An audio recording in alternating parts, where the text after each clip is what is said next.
하나님의 개가 벳세메스에 있었습니다. 그런데 그 벳세메스의 사람들이 하나님의 개를 모시기가 너무 부담스러워요. 그래서 기랏 여아림으로 벗개를 보냅니다. 그래서 기랏 여아림에 벗개가 들어와서 20년 동안 그곳에 머물렀다고 1절에 말씀합니다.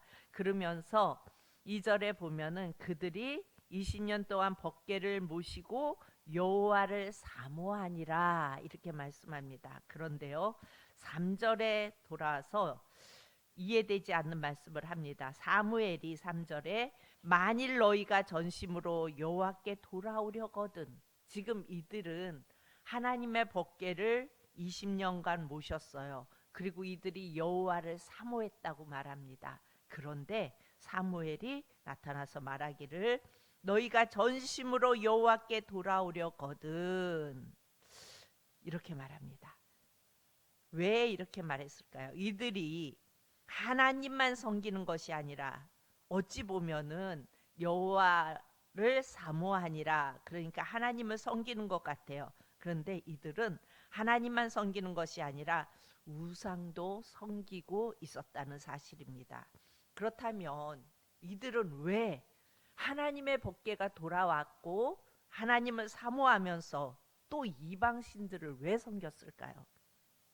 하나님에게 돌아왔고 20년간 하나님을 사모하며 섬기면서 이들이 보면은 4절 5절에 보면 바알과 아스다롯을 섬겼다고 말해요. 왜 그랬을까요? 여러분 이 말씀을 가만히 보면서 생각해 봤어요. 우리도 예수님을 섬겨요. 예수님이 내 안에 계세요. 그럼에도 불구하고 우리의 삶 속에서 어떠한 문제들이나 어떠한 일들이 닥쳐올 때에 오로지 예수님을 바라보는 분들도 있어요. 예수님만 의지하는 분들도 있어요. 그런데 어때요? 사람을 의지하기도 하고 다른 어떤 방법을 찾기도 하고 다른 것들을 의지하려고 하는 우리의 본성에서 그런 것들이 나오잖아요. 하나님께서 인간을 창조하셨을 때 인간은 오직 하나님 한 분만으로 만족했어요. 그러니까 처음 인간을 창조하셨을 때 그 인간은 하나님 한 분이면 됐어요. 만족했어요. 그런데 사단은 인간 마음 가운데 죄를 집어넣을 때에 어떻게 집어넣었냐면 너희가 이 선악과를 먹으면 하나님과 같이 된다고 유혹합니다. 그리고 그 유혹에 빠진 인간은 더 이상 그때부터 하나님으로 만족할 수가 없었어요. 이것을 먹으면 네가 하나님과 같이 돼 이렇게 이야기하고 그 유혹에 빠지게 했는데 그 유혹에 빠진 인간들은 이제 하나님으로는 만족이 안 되는 거예요. 하나님으로 만족하려면 그야말로 보이는 하나님, 에덴 동산에서 나타나셔서 말씀하시고 함께 교제하시며 통치해 주셔야 하는데 죄로 인해 하나님과의 관계가 끊어진 인간에게는 하나님이 보이지도 않았고, 그렇죠, 역사하심을 느끼지도 못하고, 이런 인간들은 하나님으로만 만족하지 못하는 인생을 살게 될 수밖에 없었다는 것입니다. 하나님으로 인생의 만사형통, 우리가 그런 말 많이 해요. 만사형통되게 하시고, 그러니까 우리의 생각 속에 하나님으로 내게 만사형통되지 않는다고 여기는 거예요. 내가 예수님을 섬기는 그것만으로 내가 만사형통되지 않아. 왜? 지금 내가 이렇게 아픈데 낫지도 않는 걸, 내게 이런 문제가 있는데 아직 이 문제가 해결되지도 않는 걸, 그러다 보니까 자꾸 다른 것을 의지할 것을 찾게 되는 거예요. 다른 신들을 섬길 수밖에 없었습니다. 그리고 이 이스라엘 백성들은 하나님만 붙들고 블레셋과 전쟁을 할 때 하나님만 붙들고, 이 말은 무슨 말이에요? 법궤를 가지고 그것만 의지하고 나갔다는 거예요. 그런데 전쟁에서 이겼어요? 패했어요? 패했어요. 그 기억이 이스라엘에게는 있는 거예요. 우리가 하나님의 법궤를 앞세우고 나갔는데 전쟁에 졌어. 그러면 우리는 다른 길을 찾아봐야 되지 않나? 그런 생각을 하게 되었고, 그런 생각을 하면서 이들이 바알, 풍요의 신이죠. 아스다롯은 전쟁의 신이에요.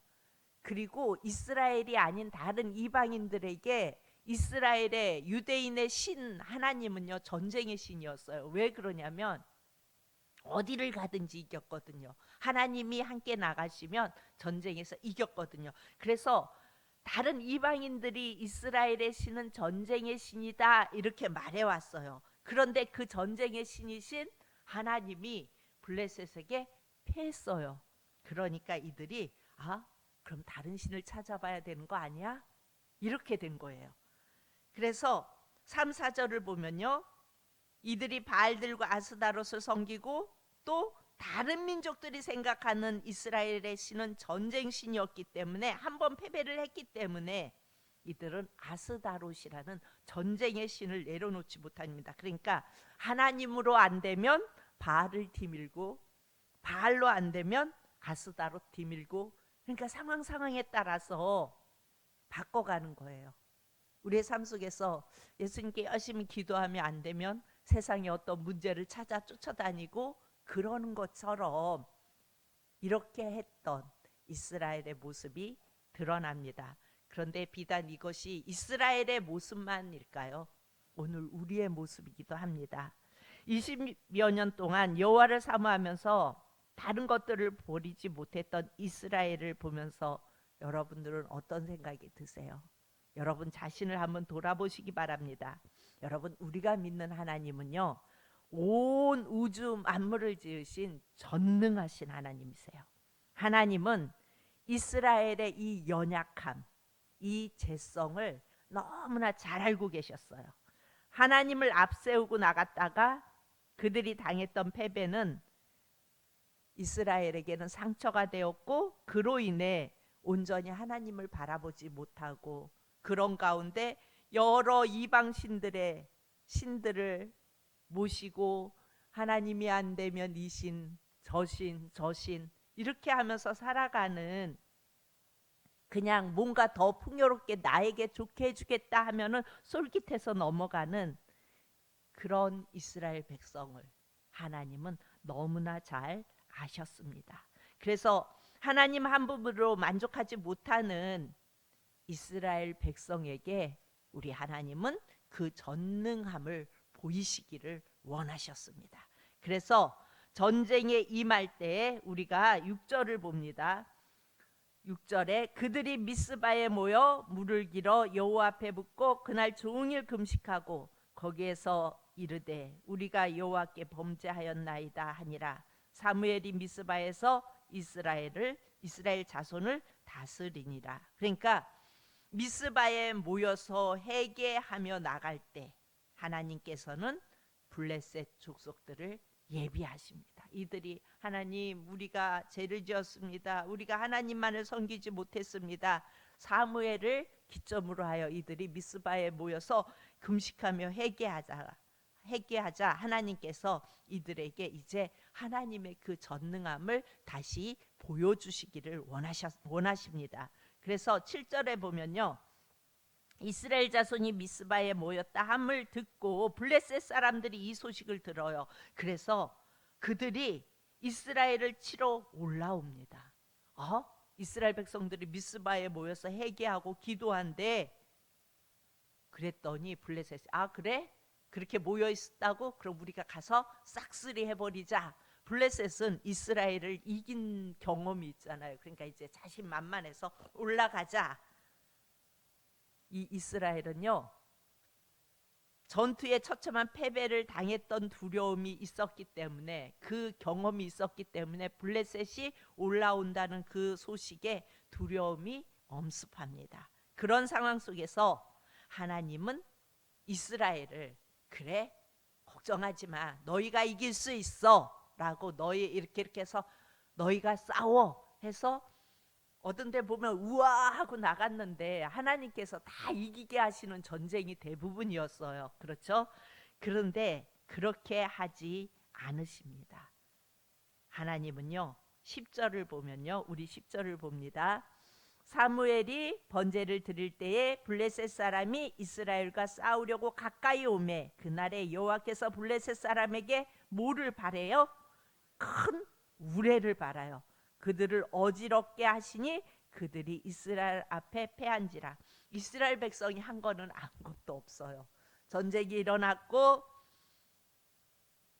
하나님께서 이 이스라엘을 회복시키는 과정 속에서 이스라엘의 힘이 아닌, 그러니까 이스라엘이 우리의 힘으로 우리가 블레셋을 이겼다, 이것이 아닌 하나님께서 친히 우레를 통해 역사하시는 것을 봅니다. 이것을 통해 하나님이 전능하신 하나님임을 이스라엘 백성들에게 다시 한번 보여주십니다. 이것을 본 이스라엘들은 다시 하나님을 바라보는 믿음을 가지게 됩니다. 하나님은 연약한 이스라엘에게 믿음을 주시고 다시금 회복시켜 주시는 하나님이십니다. 그들의 연약함을 너무 잘 아시는 하나님께서는 그들이 이렇게 우상을 섬기고 이런 모습으로 살아가는 그들을 너무나 잘 아셨기에 그들을 다시금 나는 전능한 하나님이야 이렇게 보여주시고, 그리고 그들을 회복시켜 주시는 모습을 볼 수가 있습니다. 예수님도 이 땅에 오셨을 때 예수님은 우리의 연약함을 그야말로 왜 그렇게 하냐고 매질하고 채찍질하고 똑바로 하라고 이렇게 가르쳐 주시지 않으셨어요. 우리의 연약함을 너무 잘 아시는 우리 예수님은 늘 처음의 모습으로 다가오셔서 우리를 회복시키시는 그런 사역을 하셨습니다. 예수님이 십자가에 달리시고 죽으시고 부활하신 후에도 예수님을 온전히 바라보지 못하는, 그래서 예수님을 떠난 제자가 있죠. 누구죠? 베드로예요. 베드로가 무너진 이유는 나는 안 그럴 거라고 생각했어요. 나는 끝까지 하나님을 쫓아갈 거였고 나는 끝까지 예수님을 위하여 죽을 수 있다고 생각했어요. 그런데 그가 무너졌어요. 그렇게 무너진 그는 예수님을 떠날 수밖에 없었어요. 염치가 없잖아요. 떠날 수밖에 없었어요. 그러니까 자기 자신에 대해서 실망을 한 거예요. 그래서 자신의 연약함이 상처가 되어서 베드로는 예수님 앞에 나아갈 수가 없었어요. 그런 제자를 예수님은 어떻게 해요? 베드로를 만났던 처음 만났던 그 자리에 가셔서 그의 마음의 상처를 치유하시고 다시금 예수님을 바라보게 하십니다. 예수님은 하나님의 본체이십니다. 그러니까 예수님은 하나님의 본체라는 말은 하나님이 예수님이란 얘기예요. 예수님이 하나님이시란 얘기예요.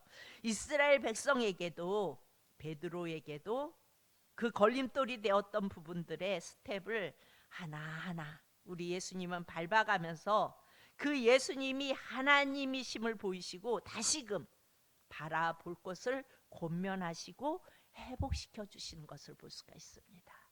여러분, 우리의 모습도 연약해요. 우리도 조그만 문제 하나만 터져도 예수님을 바라보려고 하다가 뭔가 안 되면 세상을 바라보고 인간을 바라보고 어떤 방법을 바라보면서 몸부림치면서 두려워하고 떠는 것이 바로 우리의 모습이에요.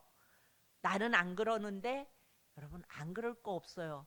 조금만 내 몸이 더 아파져도 어때요? 이거 뭔가 막 걱정하잖아요. 어디가 뭐 결려서 병원에 갔는데 뭐 어디 이상 있다 그러면은 갑자기, 전에는 막 그러고 다니다 갑자기 어두워지잖아요. 우리의 마음이. 그리고 걱정되잖아요. 그게 우리예요. 그게 죄성을 가진 연약한 우리예요. 그런데 그런 것을 너무나 주님은 잘 아세요. 그래서 우리를 찾아와서 붙들어 주시고 만져주시고 치유해 주시고 일으켜 세워주신다고요.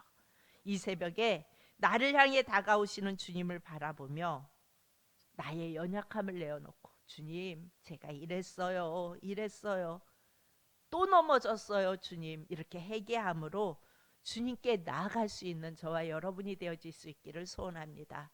그럴 때 주님은 괜찮아 말씀하시면서 우리를 붙들어 주시고 이끌어 세워주시고 치유해 주시는 하나님이 바로 우리의 하나님이시고 내 안에 계신 예수님이십니다. 오늘도 그 예수님 붙잡고 또 한 걸음 나갈 수 있는, 저와 여러분이 되어질 수 있기를 축복합니다. 기도합니다.